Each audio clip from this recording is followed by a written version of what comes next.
மாணவர்களே, வேதியியல் தமிழிற்கு உங்களை வரவேற்கின்றேன். என்று 11 மற்றும் 12ஆம் வகுப்பில் கொடுக்கப்பட்டுள்ள பெயர்வினை குறித்து பார்த்து வருகின்றோம். அந்த அடிப்படையில் இன்னைக்கு ஒரு பெயர்வினை குறித்து பார்க்க போகிறோம். வாங்க இன்றைய காணொளிக்குள்ள போகலாம். இன்னைக்கு நம்ம என்ன பெயர்வினை குறித்து பார்க்க போறோம் அப்படின்னு பார்த்தீங்கன்னா, கப்ளிங் ரியாக்ஷன், அதாவது இணைப்பு வினை குறித்து தான் பார்க்க போறோம். அதாவது காரம் கலந்த பென்சன் டைசோனியம் குளோரைடோட ஃபீனால் இணைந்து வினைப்படுத்துறப்ப நம்மளுக்கு பேரா ஹைட்ராக்சி அசோபென்சின் அப்படிங்கிற ஒரு ஆரஞ்சு நிற சாயம் நம்மளுக்கு உருவாகுது. இதை தான் நம்ம வந்து இணைப்பு வினை அப்படின்னு சொல்லி சொல்றோம். இது ஆங்கிலத்தில் எப்படி சொல்லலாம் அப்படின்னு பார்த்தீங்கன்னா, coupling reactions. Benzene diazonium chloride react with phenol under basic condition in which the phenol molecule at its para portion is coupled with the diazonium salt to form para hydroxy azobenzene orange ray. This type of reaction is known as coupling reactions. இப்போ coupling ரியாக்ஷனோட பொதுவான scheme வந்து பார்க்கலாம். முதல்ல pension diazonium chloride phenol கூட sodium hydroxide முன்னிலையில் 273 278 kelvin வெப்பநிலையில் வெப்பப்படுத்துகிறப்ப நம்மளுக்கு பேரா ஹைட்ராக்சி அசோபென்சின் அப்படிங்கிற ஆரஞ்சு நிற சாயம் நம்மளுக்கு கிடைக்கிது. இப்போ வாங்க நம்ம வந்து கப்ளிங் ரியாக்ஷனோட பொதுவான வினை வழிமுறையை பார்க்க போகிறோம். அதாவது மெக்கானிசம் பார்க்க போகிறோம். ஃபீனால் எழுதியிருக்கோம். ஃபீனால் வந்து சோடியம் ஹைட்ராக்சைடு கூட வினைப்படுது. இந்த சோடியம் ஹைட்ராக்சைடு வந்து Na+ஆகவும் OH- ஆகவும் பிரியுங்கிறது நம்மளுக்கு தெரியும். இந்த வினை வந்து இந்த முதல் படிநிலை வந்து நம்ம ஆல்ரெடி கோல்ஃப் வினை, ரீமர் வினையிலேயே நம்ம இதை வந்து பார்த்துருக்கோம். இருந்தாலும் ஒரு கிளான்ஸ் பார்த்துடலாம்.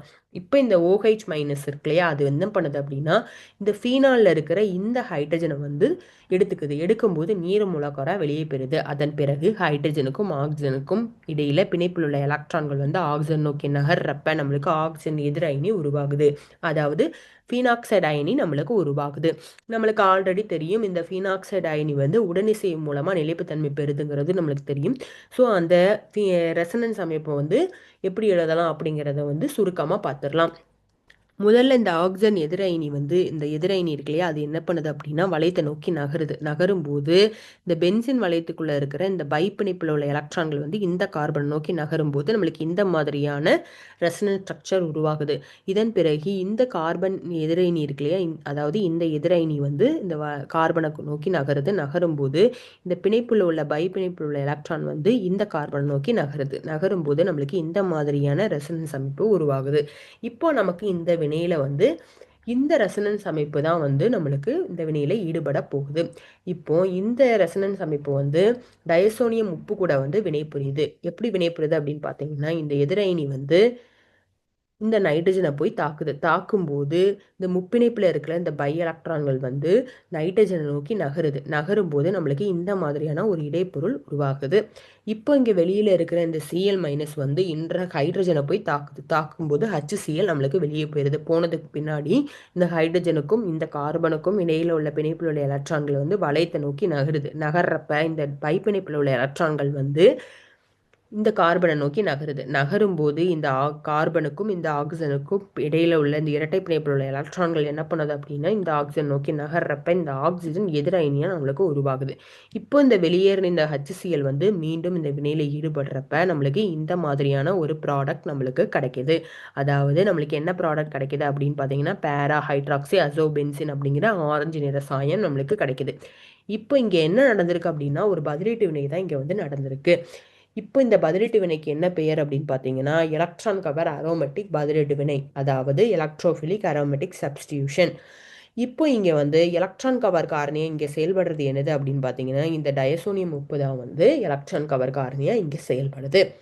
இப்போ பார்த்தீங்க அப்படின்னா இதை வந்து நம்ம வந்து டயசோவாக்கல் வினைன்னு கூட நம்ம இதை சொல்லலாம்.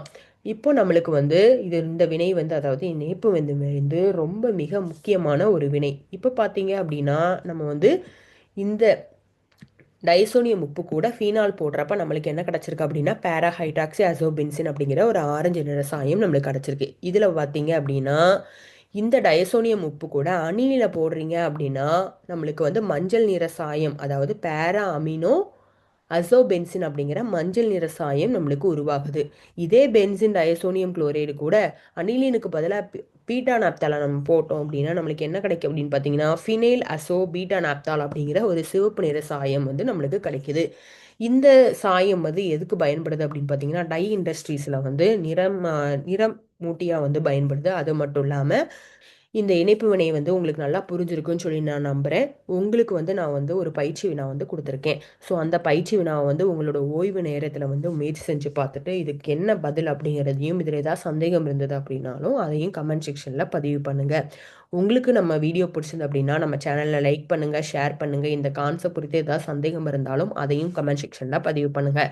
இது வரைக்கும் நம்ம சேனலை சப்ஸ்கிரைப் பண்ணாதவங்க நம்ம சேனலை சப்ஸ்கிரைப் பண்ண மறந்துடாதீங்க. நன்றி மாணவர்களே.